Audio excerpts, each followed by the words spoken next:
Oh God, I'm going to start saying that now. The New Orleans Saints fall to 3-6 a week after they were trying to thrust themselves back into the conversation. They looked so good against the Raiders. Alvin Kamara was unstoppable last night. He had 62 total yards from scrimmage, no touchdowns. He couldn't get going.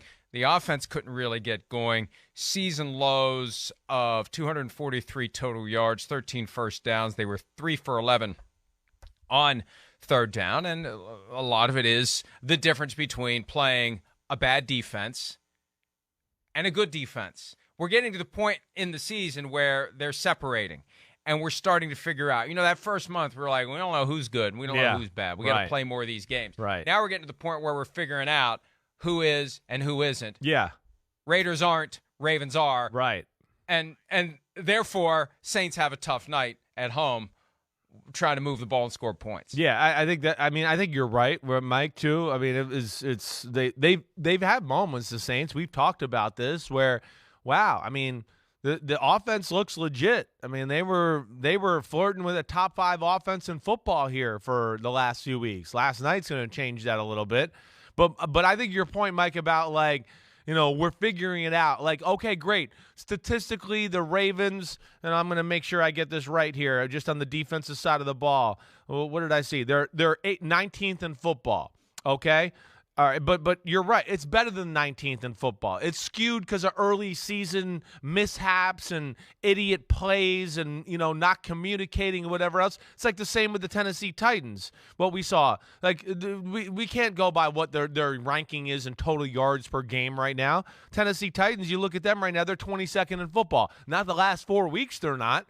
They're like, one of the tops in football. So you're right. We're seeing the teams that are starting to come together and separate themselves and go, oh, wait, this is who they are. Early in the year, they were still trying to find their way, battling with injuries, whatever else, new guys, all of that stuff. And we saw stopping the run physical play last night, creativity in the pass rush and the blitzes and the drops and all that. And they're always creative in the back end, Mike, with their coverages. I think that's why they messed up some things early in the year. Had some new guys that weren't used to that. But that's, again, Baltimore, Mike, to your point, to what we're saying here, they got the players, the Jimmies and the Joes, and the X's and O's on both sides, let alone they got some attitude about them that you just know was going to be good for them in big moments when it comes time to playoff football.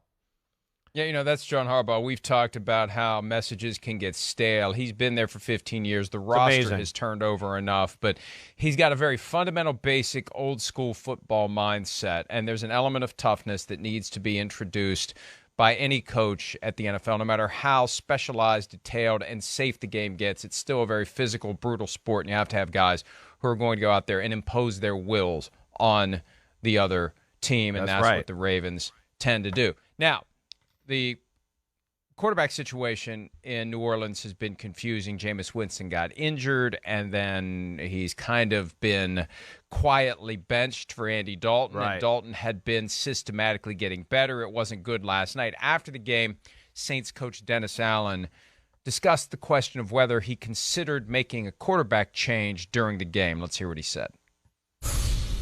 No, I didn't. Look, we there was a lot that wasn't good offensively tonight, and so there's a lot of dirty hands in that. Obviously, they did a good job of being able to stop the run. We struggled to be able to run the ball. They got their hands up, batted down a lot of passes. They had some nice pressure packages that were able to get some pressure on the quarterback. So, again, they did a lot of good things defensively that caused us a lot of challenges, and we've got to go back to the drawing board and make some corrections and be better next week. They just never got into a flow. They never got into a rhythm. There was never a sense that they were going to match the Ravens' scoring before it was too late. And then it was too late. And this is not an offense that is built to come back from 14 points down. Not with Michael Thomas out for the year, Jarvis Landry injured. Chris Olave's doing well, but he can't do it alone. See, this reminds me, Chris, of all the things we talk about in the offseason, about how good these teams look and all these weapons they have. Then you start playing the games and guys get hurt. Yeah, that's right. When it changes. I know. And we saw it last night for the Saints. Yeah, I mean, we did. They're through their running game is what makes them. And the fact that they couldn't dominate the line of scrimmage, what they've been able to do, through the last month, that's what's made them scary. And then that's made life a little easier on Andy Dalton and gave Chris Olave some looks. But you're right, they need those weapons. And Andy Dalton's not the kind of quarterback that's, going to make big explosive plays. And maybe that's where they need to rethink where they're going here. All I hear the last few weeks is, we like Andy Dalton because he takes care of the football a little bit. And I want to go, I don't know, but I feel like every game I watch with Andy Dalton, he's turning the ball over at the same rate Jameis Winston was. I don't know. Last night, Cardinals game, bad interception in the end zone, pick sixes. I'm watching him over in London. He had a fumble in that game. I mean, I don't, so they need to, that situation I would think is going to continue to be thought about here. Yeah, maybe Andy Dalton takes care of the ball this much better than Jameis Winston. Whoop-de-doo. But Jameis Winston might make actually a few plays and push the ball down the field too, where Andy Dalton won't. So I'll be looking at that to see where they go there. But it's a Saints football team that's just all over the place, and it's hard to get a feel for them. And defense hasn't quite been as dominant as we thought. And the offense, it's just they can't ever be healthy or be them full selves, and we haven't seen that all year really from this unit. Jeff Tonkin, who has covered the Saints forever with a variety of publications, I saw he had a tweet last night making the comment that they should just put Taysom Hill in at quarterback. Yeah, I hear you. For the rest of the night and see what happens. Right. And I mention that because at one point in the game, Troy Aikman and Joe Buck were talking about meeting with Sean Payton before a game in 2017 when he was with the Saints and they both were at Fox. And Payton said he's in the building. And they're like, what are you talking about? He's in the building. Yeah. Our next quarterback is in the building after they got Taysom Hill. And this was Payton's pet project. This is the guy that he was trying to craft into first the jack of all trades and then the quarterback. Remember the contract he did last year? It unlocks all sorts of significant payments based upon achievement and playing time as a quarterback. Dennis Allen takes over, and one of the first things we hear is he's not going to be a quarterback anymore. But it's the damnedest thing. The spark that I don't know what it is, what the resistance and reluctance is to leaning fully and completely into the Taysom Hill experience. That maybe they think it's only effective in small doses, that you can't overdo it, that he's going to get injured. I don't know. After he had a really dynamic game earlier this year, he had multiple touchdowns. It was just an incredible performance by a guy who's listed as a tight end. There was a report, or I think Sean Payton came out and said that he contacted Saints GM Mickey Loomis and said, hey, if, in a year or two, you don't want this guy, I'll take him. I mean, I still feel like, for whatever reason, they have resisted going all in. Now, Payton had a chance to do it last year. Yeah, and he didn't either. And he went with Jameis Winston. I know. I was shocked by that. Something's off there, but, our eyes tell us when the guy plays, he's capable of being really good.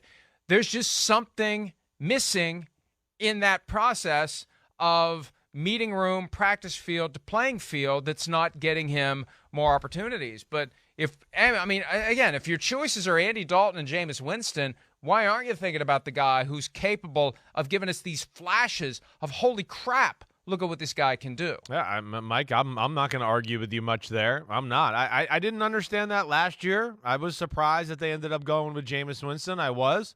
And like the comment you made, well, maybe they don't feel like they can go all in on it. Why?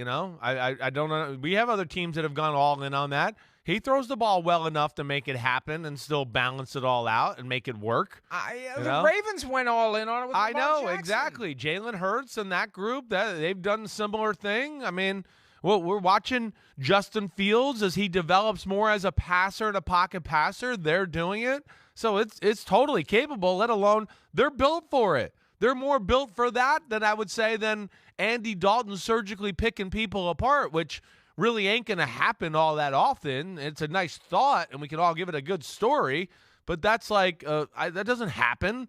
Oh, and how many times do we come here on a Monday or Tuesday and we're like, well, the Saints and Andy Dalton pick people. Andy Dalton picking people apart is not really normal vocabulary. All right? I don't know what else to say. So I hear you there, Mike. I do. Hopefully they'll continue to infuse him in the offense there altogether. But, man, it's just the Saints, the inconsistencies all year. That's the disappointing thing. Dennis Allen, that defense, it statistically does good things, but it's big plays all year. You look at that, that's really what's hurt them.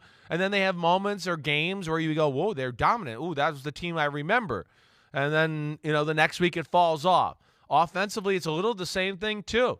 Every time we think they're going to kind of turn the corner and we go, ooh, wow, look at them, they seem to kind of hit a roadblock. And last night they hit a big-time roadblock. And, yeah, I think it's official to me with the Saints. Like, they'll be a pain in the butt, but this is who they are, and they're not a playoff football team, even in the NFC South. I just think they'll maybe upset a few people along the way, but ultimately be on the outside looking in. I just want to say one more thing about Taysom Hill, because what happens is, what do you think? You have well, because you will get pushback from time to time. Oh, you guys think Taysom Hill's good, and he really isn't. Well, when we see him get to play, he does well. Well, there's a public pushback that doesn't want to accept it in a lot of ways. And then, remember when he had the broken finger last year? And, I mean, people were like, he broke a finger in the game and he missed throws. And people were like, look, he can't even throw. I know he's missing a finger, but, geez, he should still hit it. He wasn't given that excuse. Where, again, Russell Wilson hurt his finger, and it was like, oh, he missed a throw. Give him some more time. It's been only 5 weeks. It's been 9 weeks now. We'll give him time. So he's one of those guys that people don't want to really give it the credit, because it's like he wasn't established in college. He's out of nowhere, and he was threatening the Drew Brees regime there at the end. And there's just this negative thing about him where nobody's going to, totally buy into it. And I don't know, maybe we've gone too far past that point to where it'll ever happen. Hey, listen, I remember being in studio watching the Vikings and the Saints in the playoffs, wild card round, 2019 season. And that guy was unstoppable. That guy was the best player on the field for either team that day, and that is not an exaggeration. And if they had just used him a little more in that game, they would have beaten the Vikings. The Vikings ended up winning in overtime. And I'm like, well, this is the future. At some point, this is going to unlock, and it's going to be the Taysom Hill show, and it's going to be something to behold. And Sean Payton had a couple more years to do it, and he didn't. Now, Drew Brees stayed one more season, but last year, no Drew Brees, and it still didn't happen. So there is something there that just doesn't make sense. Right. Because you hear all the time, you want your best 11 guys on the field. Why is he only on 17 snaps out of 51? Why? Why isn't he on the field more often than that? If he's one of your best 11, and I would say, Chris, right now, especially with the injuries to Michael Thomas and Jarvis Landry, he's one of your best 11. Well, yeah, I think some of the best games we've seen them play have been with him, being involved heavily. I think that's the one thing that jumps out. And then it seems to open up Alvin Kamara and the things he does as well. But, yeah, I think it's official for me. New Orleans, it's a team that it's past its prime. It's past its prime. And it's why Sean Payton got the hell out of there. He's smart. He knew it. He knew that it was all coming to an end. And that's why I think they'd be better if he was still there. Oh, I agree with you there, All Mike. due respect to the current coaching staff. As I said before the season, you take away Sean Payton and everything else is the same. It's, hey, everything's the same. We have continuity. We have consistency. Yeah, but you don't have Sean Payton. Good luck. No doubt about it. There's not the edge. There's not the creativity. I mean, just what we were just talking about with the offense. I mean, it's few and far between and finding big plays in the pass game. Sean Payton was brilliant at that, finding other tricks, screens, things like that, and, of course, gave the team an edge, and an edge that they're missing right now. They are, and I think that's why they are a little all over the place. And, again, I think they just it's a team that's going to be in rebuild mode, I think, here sooner rather than later. The offense is not, all that explosive and fun to watch in certain games, and the defense has just not been quite as dominant. And you got guys like, the pass rusher, Cam Jordan and the company who are getting up there and getting up there in years. One last point, because Alvin Kamara's 62 yards from scrimmage was his lowest output in 5 games. We saw him score 3 touchdowns on the Sunday of Week 8, 2 days before the trade deadline. And there were some weird things out there about Kamara potentially being traded. And I never got the impression those were initiated by the Saints. There was a phony rumor that was making the rounds about the Eagles trying to get Alvin Kamara, and I tracked that down, and there was nothing to it. But, and I kind of thought maybe Kamara's camp was, it's one of those things where you don't want to come out and say it, but you're kind of hoping that it happens. You think they were pushing it along a little?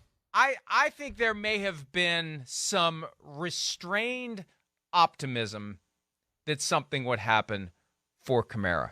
And Jay Glazer reported on Fox NFL Sunday, Week 8, that the Bills called about Kamara and were rebuffed. Brandon Beane, the Bills GM, did a little media thing at some point in the past few days, and he said that never happened. We looked into McCaffrey. We were discussing McCaffrey. It never happened with Kamara. Well, okay, if you were looking at McCaffrey, why weren't you at least? Why? It doesn't make sense. Doesn't make sense. I just can't help but wonder whether Kamara secretly wishes he had gotten a ticket out of town. I mean, he sees what we see. He's been there through the best of the best. He's living through this transition. He doesn't have a whole lot of years left of high performance in his career. Yeah, right. So why wouldn't you? I wouldn't blame the guy for wanting out. And it could be this potential suspension for the incident in Las Vegas from Pro Bowl weekend is what caused teams to be concerned. I would think so. Get out of him next year. How many games is he going to miss? But if you're looking to, and again, at some point I want to spend a whole segment talking about what's wrong with the Bills. But Nyheim Hines isn't the guy that's going to make the difference when you're looking to put a foot in the ass of your running game and maybe diversify a little bit and have a guy who can catch a short pass and take it 50 yards. I just wonder. I wonder whether Kamara secretly wanted out, and I 100% can't blame him if he did. Yeah, I can't either. I mean, he's still got a little, tread on the tires. It's coming to an end. It is, but he's still a really good football player. He's still amazing in the pass game. I mean, again, it's rare. He's one of those guys, and they formulate the pass game around him in a lot of ways. The running back. That's why he was so valuable to Sean Payton and company. It was the old Roger Craig West Coast influence of like, we're literally going to do all this stuff just to throw it 4 yards to this guy right here and then let him run and do that. There's still value in that and his ability to run. But, yeah, I would bet, Mike, that teams would have been interested in Alvin Kamara. But between injuries and the off-the-field thing, that's an issue. Hi, it's Mike Florio. Thanks for watching PFT on YouTube. Hit subscribe for the latest news and analysis from Pro Football Talk.